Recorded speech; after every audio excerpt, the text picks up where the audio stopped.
Hiya Roman, this is just a quick one mate. I keep meaning to send you this video.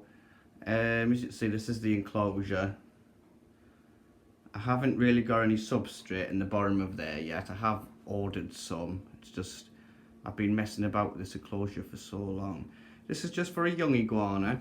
Eventually I'm going to get like a pond down there. But this is the lighting arrangement I've got going on for the Iggy at the minute.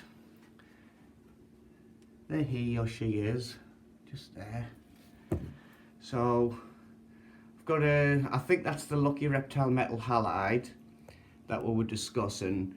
And what I'm probably eventually going to do is get another one as it grows, just to create a more even heat spread, because this is like the hottest point in the enclosure. Gets to about 40 degrees.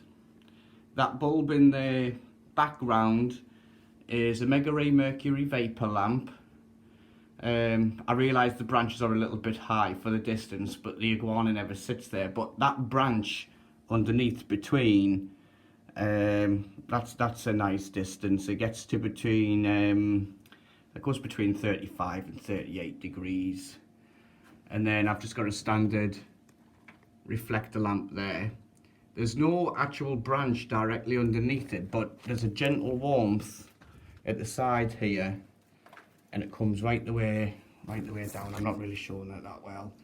There's a gentle warmth, comes right the way down there, and that goes to about 30 degrees, I would say.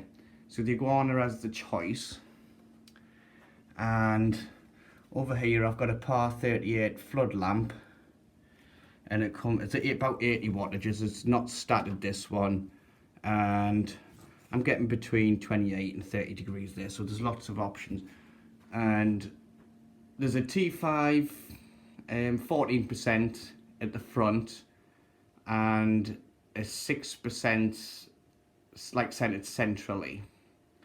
So what I was aiming for is like trying to get as much light into the roof as possible, apart from the back area, which is a little bit it's a little bit shadier, so he just has a bit more choice, and he can regulate himself all the way down to the bottom. It's about 7 foot tall enclosure in total, and that's sort of what I'm going for. So if you could just let me know what your thoughts are on that. That fog in the background, that's just the humidifier. There's actually two, but you can see at the hole at the top there, one of them's fallen down the back of the enclosure, and I cannot reach it at the minute, not without getting some help to help us move the enclosure. So, actually, I should get on to James about that, because the iguana's big enough to get out with that. But apart from that, could you just let me know what you think about the lighting? I'd massively appreciate any suggestions you have on that.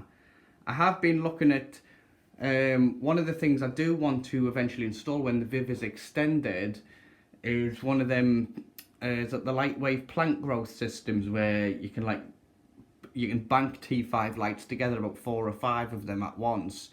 Unfortunately, as you can see the way my roof is, I'm worried that I'm worried about how I would install one of those, because I've been told it can kick out a fair amount of heat, and obviously, as you can see, there's a lot of cage decoration in there, so there's going to be a lot of thermal mass. And I think if I try to install one of those in this type of enclosure, I'd probably be looking for a fire. But eventually, this enclosure has a few bits there, like this frame here. It is going to be extended eventually, and it'll probably come right up to that wall there, and it'll probably eventually cover the entirety of this wall. What I'm going to try to do, or try to get my friend James to do, is to just make the roof mesh, because I think that would be easy, just to sit the lighting systems that Tom Wells posted a while ago. But just let me know what you think about the lighting arrangement for now, mate, and if you have any improvements or suggestions, I'd love to hear it. Cheers buddy, thank you, bye.